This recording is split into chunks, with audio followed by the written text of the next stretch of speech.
Some of our fondest memories in our childhood involve enjoying chendol, served with shaved ice, palm sugar, and coconut milk with all our favorite toppings.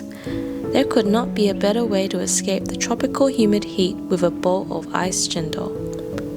The earliest written record of cendol actually dates back to the 12th century in Java, Indonesia, where the dish is known as dawet.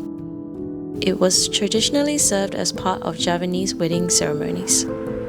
Today it's a much-loved dessert in all of Southeast Asia, commonly found at street vendors and hawkers' shops. Learning how to make it and share it with others has been such a treat for us this summer.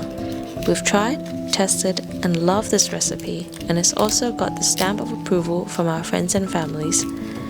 Please turn subtitles on to help guide you through this method, and I really hope you enjoy it too.